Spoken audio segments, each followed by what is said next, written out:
গ্রামে ছোটখাটো বিরোধ বড় আকার ধারণ করার আগেই সহজে নিষ্পত্তি করা সম্ভব।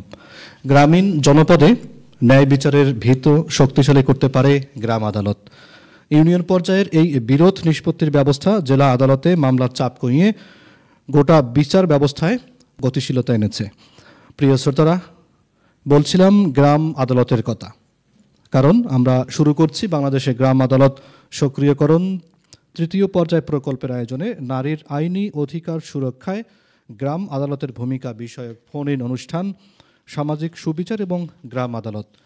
অনুষ্ঠানটি প্রচারে স্থানীয় সরকার, পল্লী উন্নয়ন ও সমবায় মন্ত্রণালয়ের স্থানীয় সরকার বিভাগ বাস্তবায়িত বাংলাদেশে গ্রাম আদালত সক্রিয়করণ তৃতীয় পর্যায় প্রকল্প। আর্থিক ও কারিগরি সহযোগিতায় জাতিসংঘ উন্নয়ন কর্মসূচি ইউএনডিপি, ইউরোপিয়ান ইউনিয়ন ও বাংলাদেশ সরকার।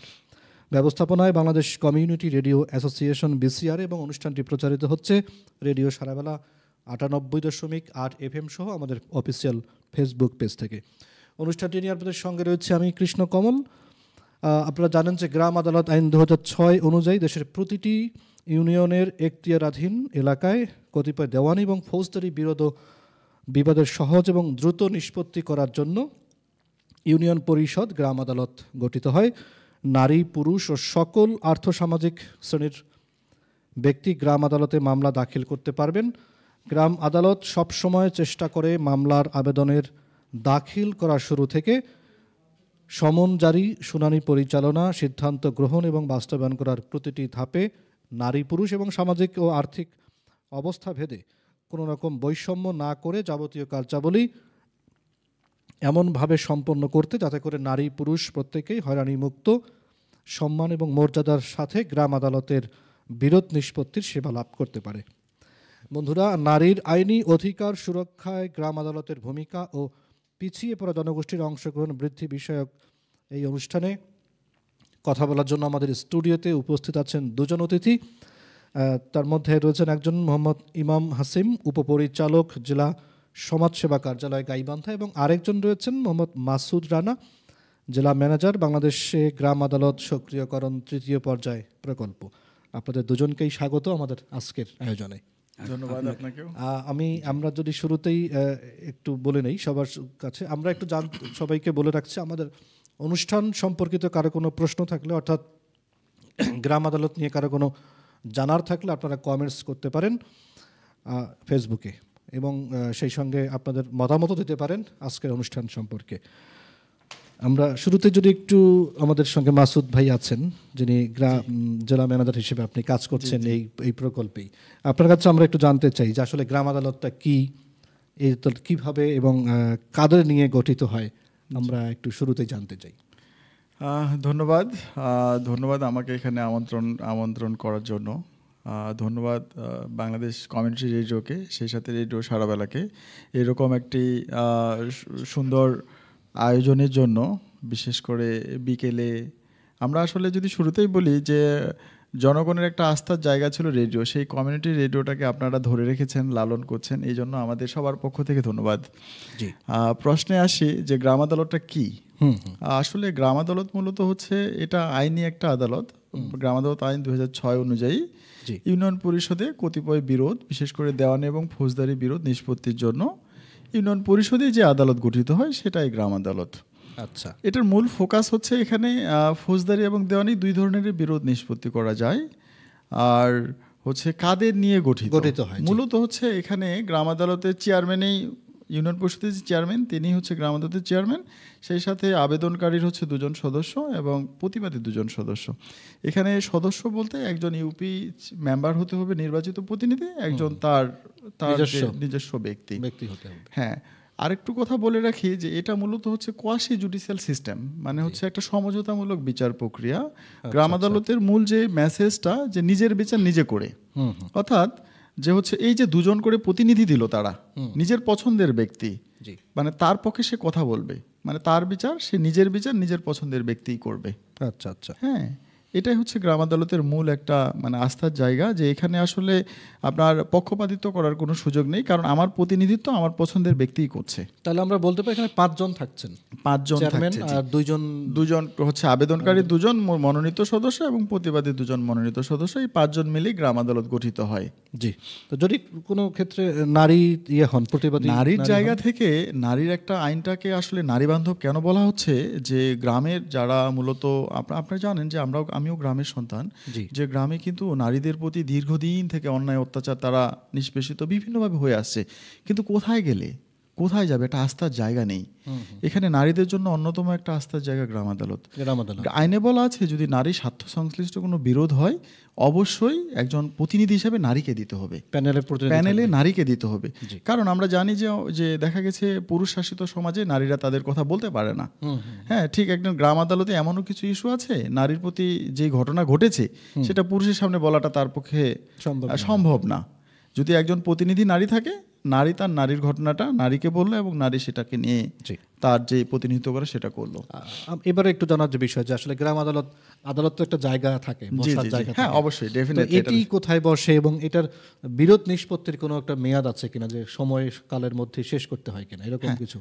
আপনি যথার্থই বলেছেন, যে আবারও ধন্যবাদ আমাকে যারা শুনছেন, যে গ্রাম আদালত মূলত হচ্ছে এটা আইনি একটা আদালত, এটা বসে ইউনিয়ন পরিষদে হচ্ছে ইউনিয়ন পরিষদের বাইরে এটা গঠন করার বা নিষ্পত্তি করার কোনো সুযোগ নেই, কারণ যেহেতু এটা প্রাতিষ্ঠানিক পরিষদ, এই প্রাতিষ্ঠানিক পরিষদেই হচ্ছে গ্রাম আদালত নিষ্পত্তি করতে হবে।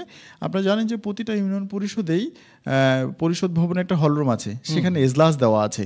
এই এজলাসের আমরা ডিস্ট্রিক্ট কোর্টে যে এজলাস, ঠিক ইউনিয়ন পরিষদের গ্রাম আদালতের এজলাস কিন্তু সেম, সেখানেই গ্রাম আদালত গঠিত হয় এবং ইউনিয়ন পরিষদেই হচ্ছে গ্রাম আদালতের কার্যক্রম পরিচালনা করে।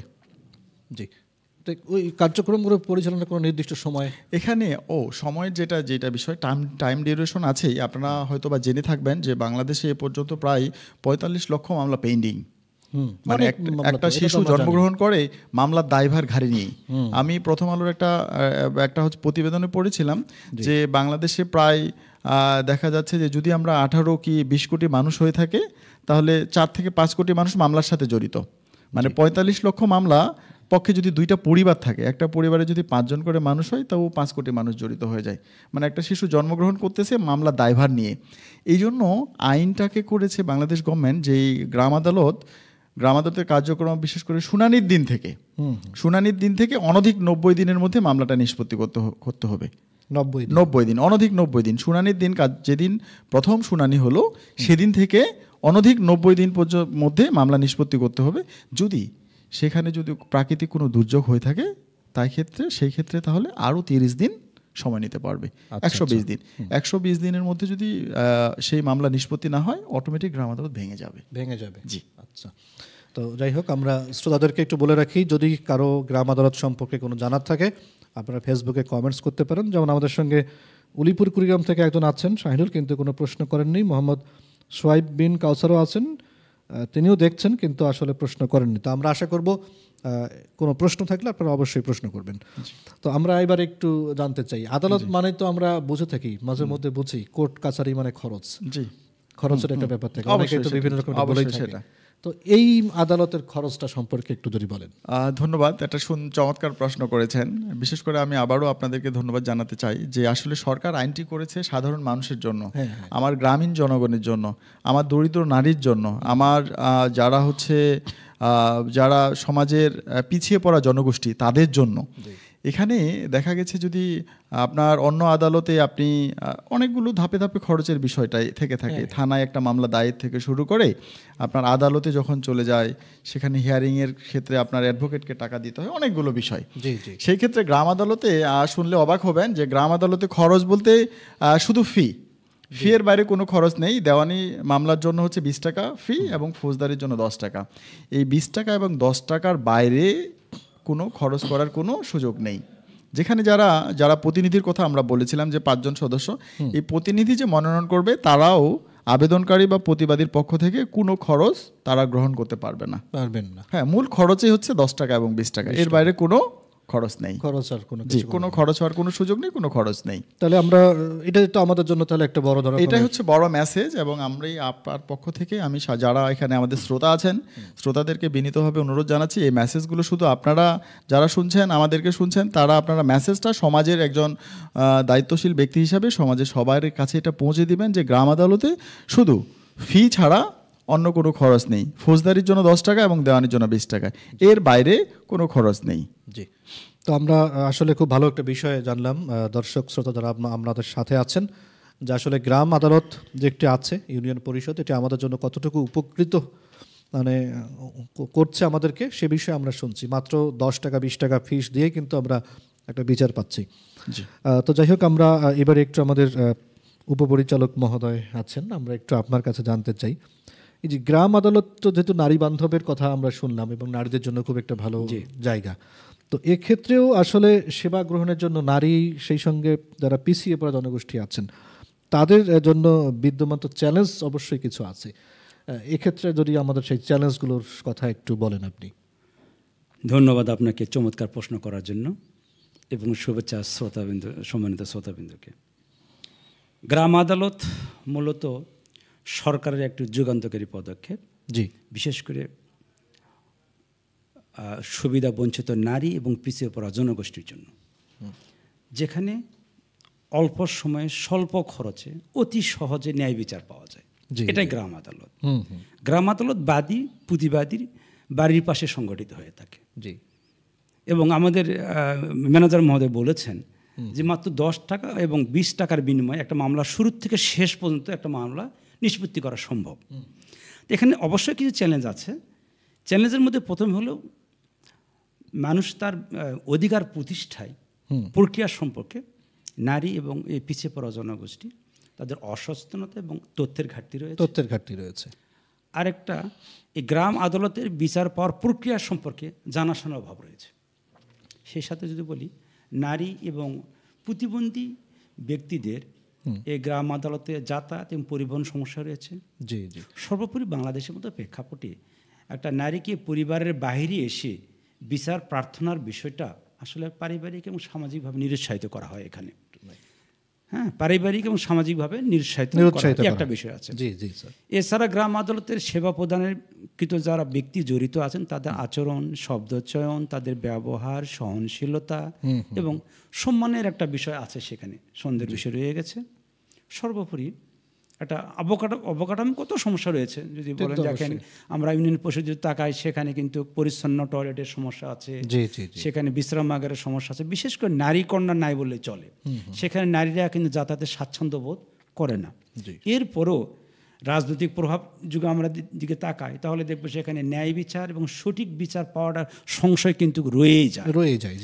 এরপরেও সুবিধা বুঝে নারী এবং পিছিয়ে পড়া জনগোষ্ঠী, তাদের কিন্তু এই জনগোষ্ঠী হিসাবে হয়রানি বা একটা অসম্মানের একটা ঝুঁকি রয়ে যায় তারা। জি জি, এসব চ্যালেঞ্জ আমাদের সামনে রয়ে গেছে। ধন্যবাদ আপনার। তো অনেক চ্যালেঞ্জ আমাদের রয়ে গেছে, তো এই চ্যালেঞ্জগুলো থেকে স্যার আমাদের তো অবশ্যই উত্তরণ করতেই হবে। হ্যাঁ, অবশ্যই উত্তরণ করতে হবে। গ্রাম আদালত একটা পিছিয়ে পড়া এবং সেই সঙ্গে নারীদের জন্য গঠন করাই বেশি তাদের জন্য।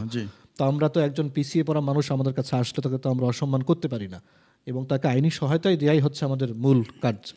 তো এক্ষেত্রে এই আমরা উত্তরণটা হতে পারি কিভাবে স্যার, যদি একটু আমাদের। আমরা যদি চ্যালেঞ্জ সমূহকে মিটিগেট করতে অথবা ওভারকাম করতে চাই, তাহলে প্রথমে করতে হবে গ্রাম আদালত কাদের জন্য। জি, এটা কিন্তু একেবারে প্রান্তিক এবং পিছিয়ে পড়া জনগোষ্ঠীর সুবিধার জন্য গ্রাম আদালত করা। জি, তো মূলত তাদের মধ্যে গ্রামে গ্রামে এই সচেতনতা, গ্রাম আদালত সম্পর্কে সচেতনতা বৃদ্ধি করতে হবে। জি স্যার। নারীদের সচেতনতার জন্য বিদ্যালয় এবং কমিউনিটি বেসড স্পেশালাইজড আইনি সেশন পরিচালনা করতে হবে। গ্রামের মাতবর, অ্যালাইড পার্সন, ধর্মীয় নেতৃবৃন্দ, মসজিদের ইমাম, তাদেরকে এই গ্রাম আদালতের প্রক্রিয়ার সঙ্গে জড়িত করতে হবে। বিশেষ করে নারী এবং পিছিয়ে পড়া জনগোষ্ঠীর জন্য তাদের বিশেষভাবে সচেতনমূলক প্রচারণা চালাতে হবে। তাহলেই সম্ভব এই গ্রাম আদালত ফলপ্রসূ হিসেবে বাস্তবায়ন করা। কারণ দেখবেন গ্রামে এক শ্রেণী দালাল থাকে, যারা কিন্তু এই ছোটোখাটো ঘটনাকেই মামলায় রূপ দেওয়ার জন্য তাদেরকে এই বাদীকে কোর্টের বারান্দায় নিয়ে যায়। এই শ্রেণীটাকে যদি আমরা সচেতন করতে পারি যে এই মামলা আদালতে না নিয়ে বাড়ির পাশে ইউনিয়ন পরিষদে আমরা 10 টাকা বা 20 টাকার বিনিময়ে পুরো মামলাটা ন্যায়সঙ্গত বিচার পাইতে পারি, তাহলে কিন্তু এই মামলা কার্যক্রমটা সুফল বয়ে আনবে বলে আমি মনে করি। জি, তাহলে একটা বিষয় যদি জানতে চাই, মনে করেন যে একজন নারী শ্রমিক, পিছিয়ে পড়া একজন নারী, কোনো কারণে তার শারীরিক বা কাপড় চোপড় একটু মানে পুরনো হতেই পারে, কোনো যদি কারণে তিনি রাস্তাঘাটে কারো দ্বারা হেনস্থার শিকার হন, তিনি যদি ওই অবস্থায় গায়ে ধুলো মাখা, পরনে ধুলো মাখা, ওই অবস্থায় যদি তিনি বিচার চাইতে আসেন, তাহলেও তো তাকে আমার মনে হয় ওই অবস্থা থেকে বিচার দেওয়া অবশ্যই অবশ্যই দেশের নাগরিক বিচার চাইতেই পারে। সে যে অবস্থায় সে ক্ষতিগ্রস্ত হয়েছে অথবা সে বিচার প্রার্থী হয়েছে, সেই সাবলীল অবস্থায় বিচারকের সামনে আসাটা কিন্তু বেশি আমি বলবো গ্রহণযোগ্য। তাহলে বাস্তব রূপটা কিন্তু এখানে ইউনিয়ন পরিষদ বা গ্রাম আদালত দেখতে পায়। এখানে কিন্তু সে কোন পোশাকে আসবে বা কিভাবে পরিবেশে আসবে এটা কিন্তু ফ্যাক্টর নয়, এখন সে বিচার প্রার্থী, সে ক্ষতিগ্রস্ত হয়েছে, বিচার চাইবে, এটাই স্বাভাবিক।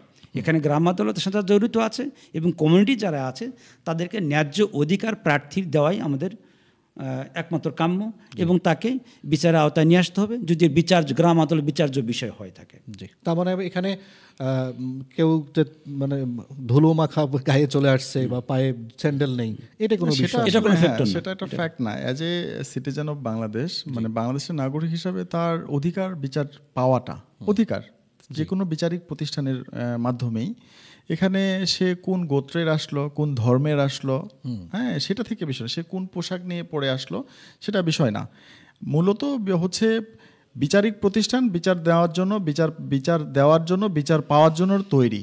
আমাদের প্রতিষ্ঠানটাকে আমাদের তৈরি করতে হবে এবং যিনি বিচার প্রার্থী তাকে তৈরি করতে হবে সে যেন আসে। এই জায়গাটা আমি মনে করি, এই জায়গাটা থেকে যে কমিউনিকেশন গ্যাপটা, এই কমিউনিকেশনটাকে গ্যাপ করা যাবে না। মূলত ধন্যবাদ আপনাকে, আপনাদের মাধ্যমেই হচ্ছে এই মেসেজগুলো পুরো যারা শ্রোতা আছেন তাদের মাধ্যমে চলে যায় যে আসলে এখানে যে কেউ, আমরা যদি বলি যে একজন রাস্তার ভিক্ষুক ভিক্ষা করে যাচ্ছে, তার থলিটা কেউ কেড়ে নিল, হ্যাঁ, থলিটা কেড়ে নিল, সেও আসে বিচার চাইতে পারবে গ্রাম আদালতের মাধ্যমে। কারণ একজন ভিক্ষুকের কাছে 3 লক্ষ টাকার বেশি থাকার কথা না। বাংলাদেশ আইনে বলা আছে, গ্রাম আদালত আইনে 3 লক্ষ টাকার যে জুরিডিকশনগুলো গ্রাম আদালতের এখতিয়ারভুক্ত, সেগুলো বাংলাদেশের অন্য কোনো আদালতে বিচার্য বিষয় না। জি, হ্যাঁ, মাসুদুর মহোদয় আপনি যথার্থই বলেছেন। মূলত সমাজে যে শ্রেণীটা পরিপাটি হয়ে সাবলীলভাবে তার বক্তব্য, তার চাহিদাটা প্রতিষ্ঠিত আদালতে বলতে পারে না, মূলত তাদের জন্যই গ্রাম আদালত। এখানে গ্রাম আদালতটা কিন্তু প্রতিবাদীর দোরগোড়ায় পৌঁছে দেওয়া হয়েছে, আদালত কেন্দ্রিক প্রাতিষ্ঠানিক রাখানো হয়নি। সে যে কোনো অবস্থায় যে কোনো পরিবেশে বিচার চাইবে, এটাকে সহজলভ্য করা হয় তার জন্য। সে যেন আদালতে আসতে হেজিটেশন ফিল না করে, সে যেন নিজেকে মানে অপ্রস্তুত মনে না করে আদালতে আসে যে আমি এই পরিবেশে নিজেকে খাপ খাওয়াতে পারছি না, আমার কথাগুলো বলতে পারছি না, আমি আদালতের ভাষায় আমার বক্তব্য তুলে ধরতে পারছি না। এটাকে আমাদেরকে সহজ করার জন্যই কিন্তু আদালতটা তার বাদীর নিকটবর্তী এলাকায় ইউনিয়ন পরিষদে বসানো হচ্ছে এবং তার গ্রামীণ পরিবেশে হ্যাঁ এই আদালতটা পরিচালিত হয়ে থাকে। সুতরাং সেখানে স্বাচ্ছন্দ্য বোধ করে বাদী প্রতিবাদী দুজনে এবং ন্যায় বিচার পাবে বলে একটা আস্থার জায়গা তাদের জন্ম হয়েছে বলে মনে করি। জি জি, আমি যদি আরেকটু যোগ করি, এখানে দেখা গেছে যে গ্রাম আদালতে বিচার করে কারা বিচার করে? চেয়ারম্যান, মেম্বার এবং তার পছন্দের ব্যক্তি। এখানে চেয়ারম্যান কে? যিনি আসে তিনি ভোট নির্বাচিত করেছেন, তাহলে একজন ভোটার হিসেবে তার তো অ্যাক্সেস আছে, আমার অধিকার আছে, আমি তাকে নির্বাচিত করেছি।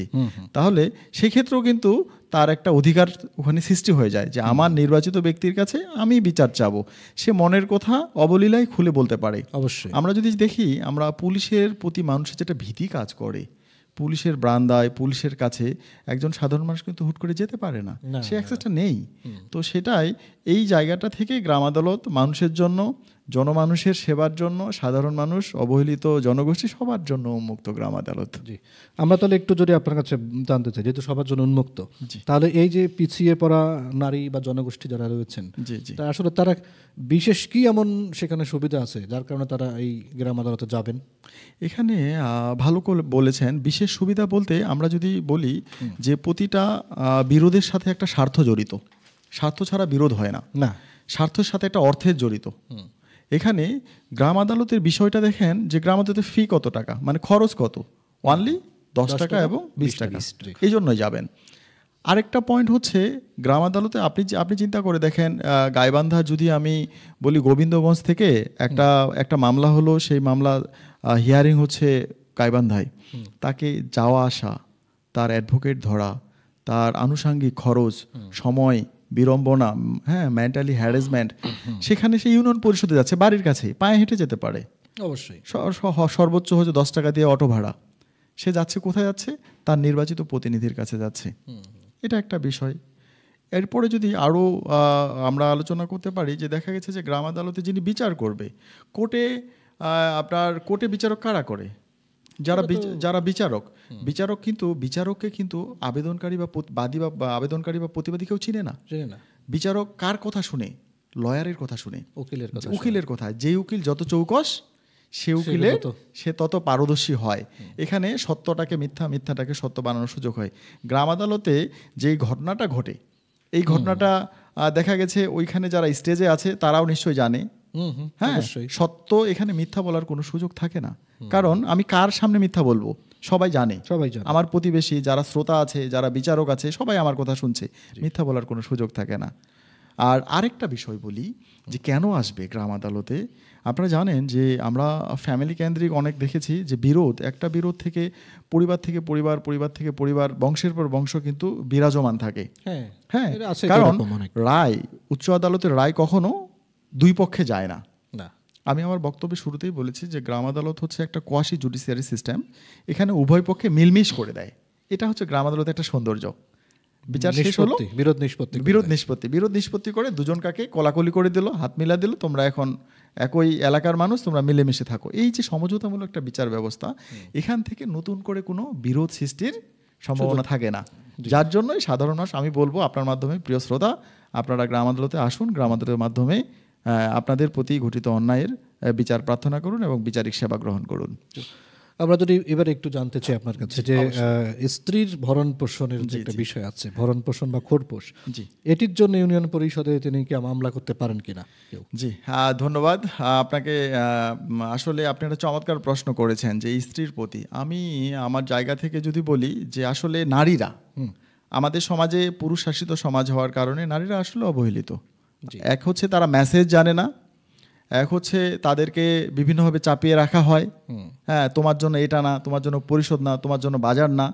ওখান থেকে আমরা বের হচ্ছি, আমাদের সমাজ কিন্তু বের হচ্ছে। আপনারা দেখেন যে গ্রাম আদালত আইনটাকে সংশোধন করা হয়েছে 2024 সালের মে মাসে। সেখানে স্ত্রীর ভরণ পোষণের অধিকার যেটা, সেটার জন্য হচ্ছে আপনার গ্রাম আদালতে তারা অভিযোগ দায়ের করতে পারবে। সেখানে অবশ্যই সর্বোচ্চ 3 লক্ষ টাকার। আমি যদি একটু এখানে যোগ করি যে সেটা হচ্ছে যে ভরণ পোষণ বলতে আমরা কি বুঝি। আমরা কিন্তু ভরণ পোষণ বলতে আপনার যে হচ্ছে বিবাহ বিচ্ছেদ, এটাকে বোঝাচ্ছি না। বিবাহ বিচ্ছেদের কিন্তু অধিকার গ্রাম আদালতে নেই, দেওয়া নেই। বিবাহ বিচ্ছেদ হয়ে গেছে, ভরণ পোষণ নির্ধারণ হয়ে গেছে, কিন্তু ভরণ পোষণের টাকা দিচ্ছে না। হ্যাঁ, তাহলে সে কি করবে? ওই ভিকটিম, ওই নারী কি আবার আদালতে যায় মামলা করবে? এক মামলা থেকে তার হচ্ছে ভরণ পোষণ নির্ধারণ হয়েছে, এখন ভরণ পোষণ পাওয়ার জন্য তো আবার এনাদার একটা কেস আপনার এন্ট্রি করার সুযোগ নেই। সেই ক্ষেত্রে সে বাড়ির কাছে গ্রাম আদালতে যাবে, গিয়ে সে বকেয়া ভরণ পোষণের জন্য একটা আবেদন দায়ের করে 20 টাকা ফি দিয়ে সেখান থেকে হচ্ছে ইউনিয়ন পরিষদ থেকে বকেয়া ভরণ পোষণ আদায় করে দিবে।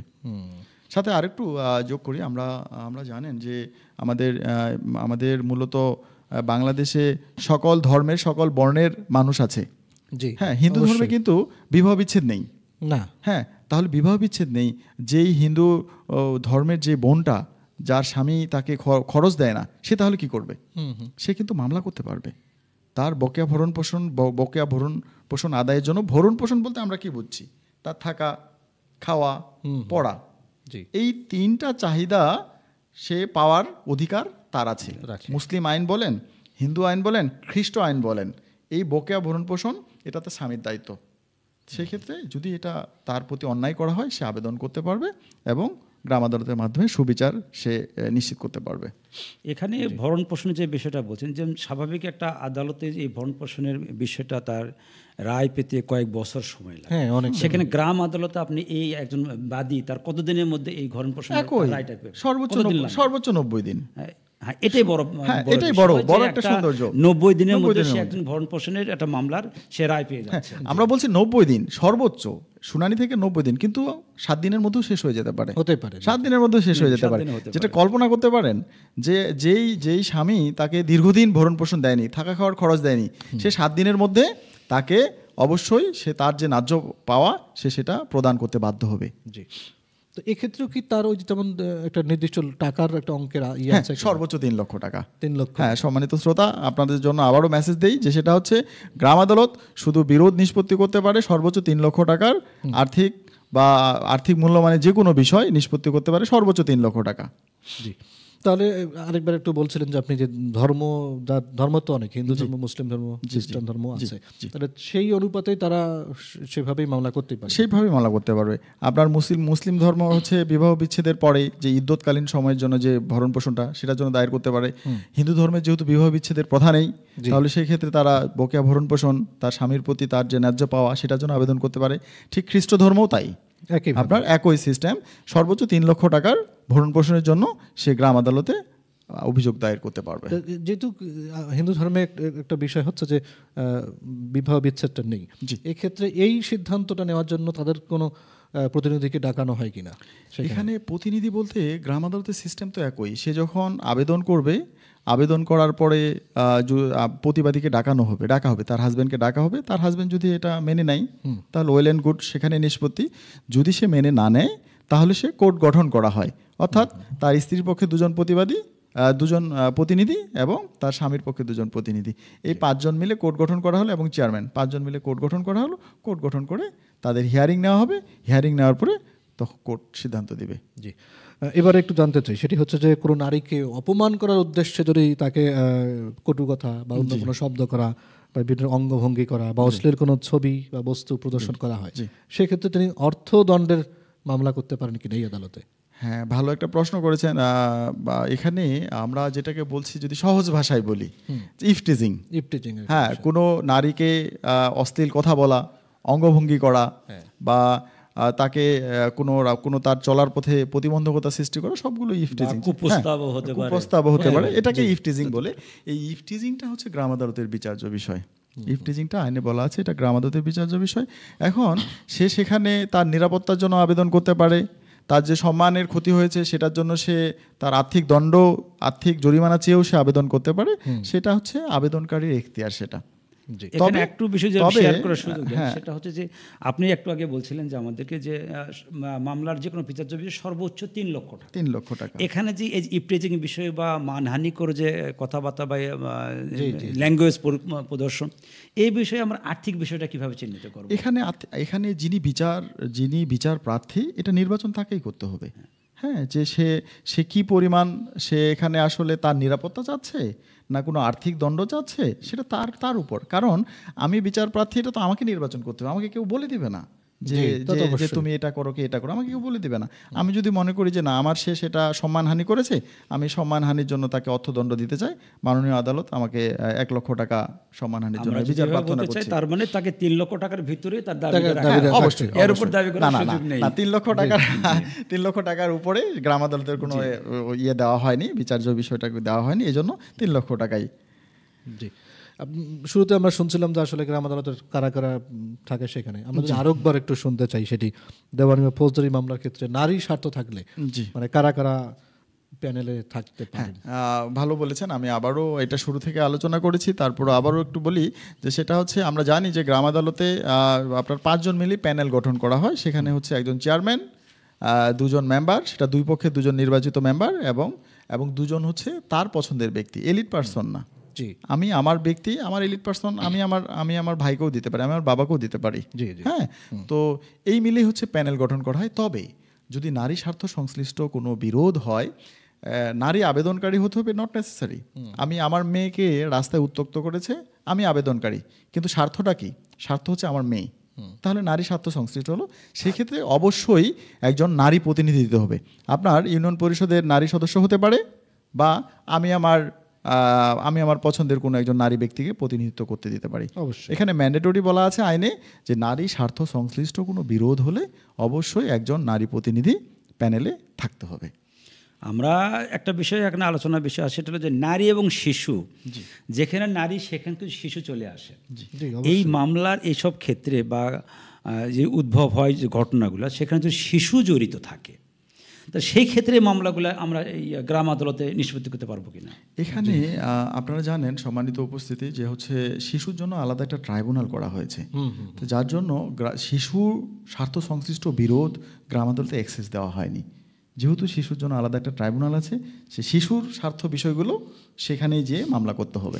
তাহলে আমরা এভাবে বলতে পারি যে যে মামলার সাথে শিশু জড়িত আছে সেই ধরনের মামলা এই গ্রাম আদালতে বিচার্য বিষয় না, এর জন্য আমাদের সংশ্লিষ্ট স্পেশালাইজড আদালতে আমাদেরকে যেতে হবে।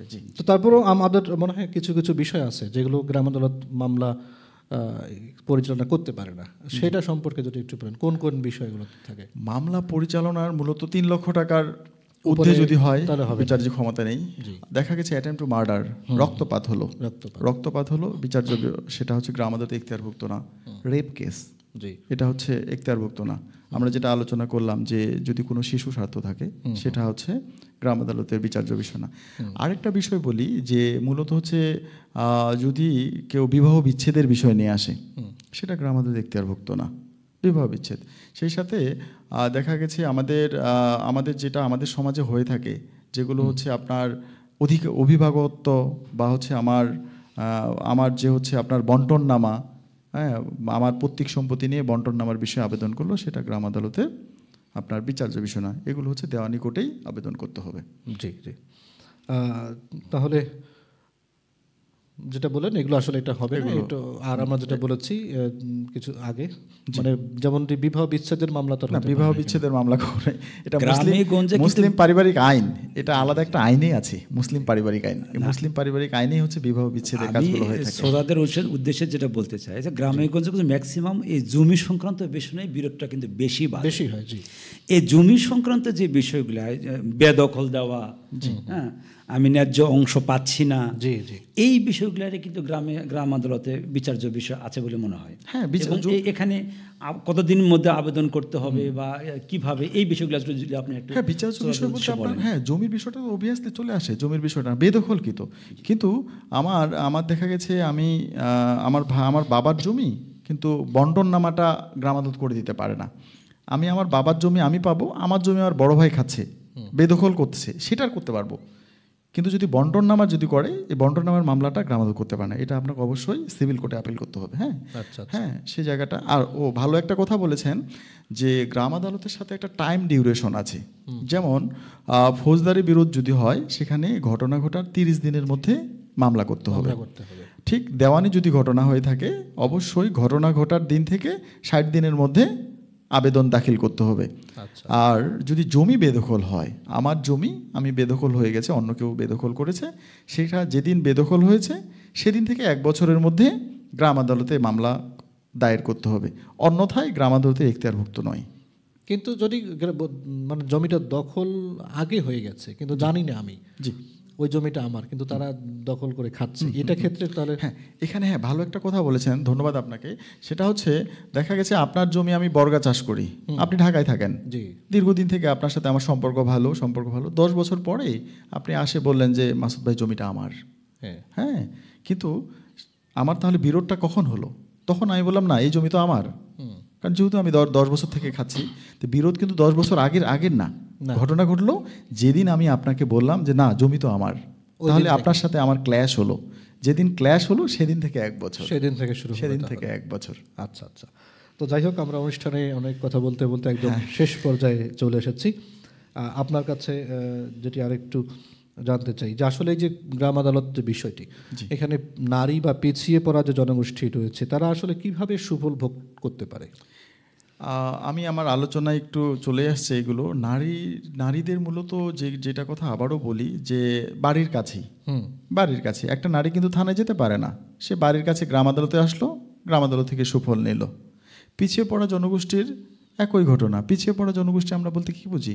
আমাদের সমাজে যারা আদিবাসী আছে, তারা দেখা গেছে অনেকে থানা চেনে না বা থানায় যাওয়ার সুযোগ নেই, সেই ইউনিয়ন পরিষদে আসবে, সেই ইউনিয়ন পরিষদের ভোটার ইউনিয়ন পরিষদে আসবে, তার জন্য সুবিধা আছে।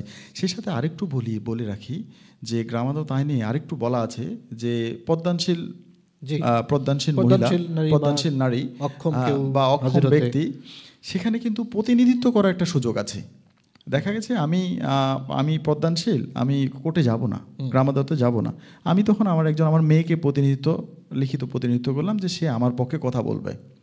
এই সুযোগটা গ্রাম আদালত দেওয়া আছে। সেটা কি মেয়ে ছাড়া যে কেউ হতে পারে, বৃদ্ধ মানুষ, অক্ষম মানুষ, তার প্রতি অন্যায় হয়েছে, সে আবেদন করেছে, পরবর্তী সে যেতে পারতেছে না, সে তার প্রতিনিধিত্ব অন্য কাউকে দিতে পারবে। তবে এখানে একটা বিষয় আছে, প্রতিনিধিত্ব করার জন্য সে কোনো পে করতে পারবে না, তার কাছ থেকে কোনো পয়সা নেওয়া যাবে না, ওই প্রতিনিধিকে কোনো টাকা পয়সা দেওয়া যাবে না, টাকা পয়সা নিতেও পারবে না। তো এই যে দেখেন, এই যে সুযোগগুলো কিন্তু অন্য কোনো আদালতে নেই। এখানে শুধু বৃদ্ধ এবং কি বলবো পর্দালশীল নয়, কোনো বাদী যদি সে বিদেশে থাকে তাহলে সে কিন্তু প্রতিনিধি নিয়োগ করতে পারবে। আচ্ছা আচ্ছা, বিদেশে থেকে প্রবাসী অনেকে আছে। হ্যাঁ, এটা প্রতিনিধিত্ব না, এটা আসলে গ্রাম আদালত আইনটা আমরা যদি সাধারণ মানুষকে জানাতে পারি, সাধারণ মানুষ গ্রাম আদালতের বাড়ি যাবে না। আইনে বলা আছে, মানে পক্ষভুক্তি একটা ধারা আছে। হ্যাঁ, পক্ষভুক্তি বলতে স্যার যথার্থই বলেছেন যে কেউ যদি বিদেশ যায় তাহলে সে কি করবে? সে আবেদন করে বিদেশ চলে গেছে, তার যে বৈধ পক্ষ, তার সন্তান, সে হচ্ছে আপনার এই মামলার রেমেডি নিতে পারবে। আচ্ছা আচ্ছা, হ্যাঁ, তাহলে এখানে অনেকটাই সুযোগ আছে, যেটা মানে সহজেই গ্রামের মানুষের জন্য। গ্রাম আদালত কেন?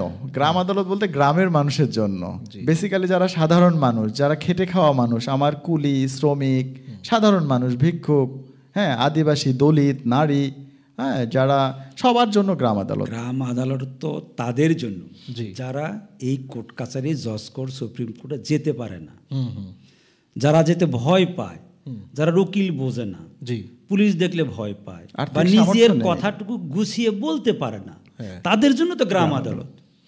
যাতে গ্রাম আদালতে এই বাদী নিজের মতো করে নিজের প্রতিনিধি দিয়ে তার বিষয়টা খুলে বলতে পারে। এবং কার কাছে বলবে? নিজের নির্বাচিত চেয়ারম্যানের কাছে। বিচার কে করবে? তার প্রতিবেশী মেম্বার, তার প্রদত্ত যে প্রতিনিধি, তারাই বিচার করবে। এর ফলে হয় কি, বাদী এবং প্রতিবেদী উভয়ের এই বিচার প্রক্রিয়ার উপর আস্থাটা জন্মে, যে আমাদের সমস্যা, আমাদের লোক, আমাদের সামনেই বিচার কার্যটা পরিচালিত হচ্ছে, এবং বিনা খরচে ফিস দিয়ে মাত্র 10 টাকা 20 টাকা। আর সবচেয়ে বড় বিষয় হচ্ছে কি, যেটা বলেছিলাম, যে আসলে এটা সমঝোতামূলক বিচার ব্যবস্থা, তো যার কারণে মানে ওই বিরোধ থেকে নতুন করে বিরোধ তৈরি হয় না, দুজনেই যেহেতু মিলমেশ করে নেয়। কারণ দেখা গেছে গ্রাম আদালতে যে সৃষ্ট ঘটনাগুলো, এগুলো ওই সমাজের মানুষ, ওই পরিবারের মানুষ, হ্যাঁ, যেহেতু তারা একে অপরের সাথে মিলে যায়, দেখা গেছে পরে আবার একই দোকানে চা খায়, একই মসজিদে নামাজ পড়ে, একই বৈঠকে বসে, তাদের মধ্যে আবার একটা আন্তঃসম্পর্ক তৈরি হয়ে যায়, যেটা আমরা অন্য কোনো কোর্টে পাই না। তো যাই হোক, অনুষ্ঠানের শেষে চলে এসেছি আমরা।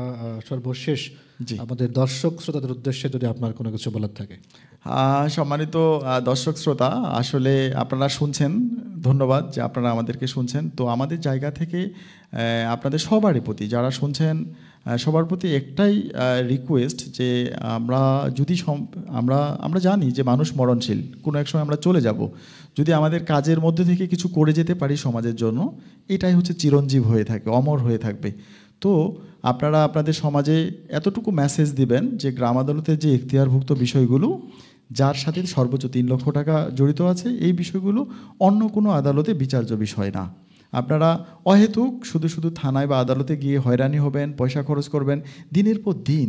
আমরা দেখেছি যেই বিরোধগুলো তা বিজ্ঞ আদালত গ্রাম আদালতে পাঠিয়ে দিচ্ছে, তারা দেখা গেছে যে 2 বছর, 3 বছর, 4 বছর করে হয়রানি হয়েছে। তো এই ঘটনাগুলো আপনারা একটু নিজেই সচেতন হবেন, আর আপনার যেই স্বজন, যারা প্রিয়জন, যারা সমাজের মানুষ, সবাইকে একটু বলবেন যে আমরা আসো ভাই, নিজের বিচার নিজে করি, গ্রাম আদালতে যাই, আমরা দূরে আদালতে যাব না, গ্রাম আদালতেই যেন আমরা বিচারটুকু পাই। স্যার, আপনার যদি সর্বশেষ কিছু বলার থাকে। সম্মানিত শ্রোতাবৃন্দের উদ্দেশ্যে যেটা বলতে চাই, আমরা আমাদের চারপাশে যেসব ঘটনা ঘটছে, এই ছোটোখাটো ঘটনাগুলোকে বড় মামলার রূপ না দিয়ে, যাতে অতি সহজে আমাদের কোর্টে, আমাদের আদালতে, আমাদের লোকের মাধ্যমে সহজে বিচার পাওয়া যায় এবং সমাজের সম্প্রীতি বজায় রাখা যায়, স্বার্থে আমরা এলাকার জনগণকে সচেতন করব, গ্রাম আদালতে আসব, অল্প সময়ে স্বল্প খরচে সহজেই নিজের বিচার আমরা নিশ্চিত করব। এই প্রত্যাশা করছি আমাদের শ্রোতাবৃন্দকে। ধন্যবাদ সবাইকে। সম্মানিত অতিথি মহোদয়, আপনাদের দুজনকেই অনেক অনেক ধন্যবাদ আমাদেরকে সময় দেওয়ার জন্য। ধন্যবাদ আপনাকেও। শ্রোতা দর্শক বৃন্দরা, আমরা চলে এসেছি অনুষ্ঠানের একদম শেষ প্রান্তে। এবারে বিদায়ের পালা। এতক্ষণ আমাদের সঙ্গে যারা আপনারা ছিলেন আপনাদেরকেও অভিনন্দন জানাই, এবং গ্রাম আদালতের ফলে যে স্থানীয় পর্যায়ে নারী সহ অন্যান্য পিছিয়ে পড়া জনগোষ্ঠী রয়েছে তাদের জন্য যে ন্যায় বিচারের পথ সুগম হবে এবং বিচার প্রক্রিয়া তাদের অংশগ্রহণ বৃদ্ধি পাবে, আমরা সেই কামনা করি। নারীর আইনি অধিকার সুরক্ষায় গ্রাম আদালতের সক্রিয়করণে কমিউনিটি, পরিবার, স্থানীয় সরকার এবং বিচার ব্যবস্থার এই জন্য যৌথ একটা প্রচেষ্টার প্রয়োজন, যাতে করে এটি আরও সুফল হয়ে আমাদের মাঝে আসতে পারে। আর গ্রাম আদালত এই প্রচেষ্টার একটি শক্তিশালী হাতিয়ার, যদি আমরা সবাই সচেতন হই এবং এটি সক্রিয়ভাবে ব্যবহার করি। আমরা আশা করি গ্রাম আদালতের মাধ্যমে আপনাদের যত ছোটোখাটো বিরোধ আছে সব কিছু মীমাংসিত হবে এবং আমরা সকলেই একত্রিত হয়ে বসবাস করব। এই কামনায় সবার সুস্থতা কামনা করে এখানেই বিদায় নিচ্ছি। আমি কৃষ্ণ কমল। শুভ বিদায়।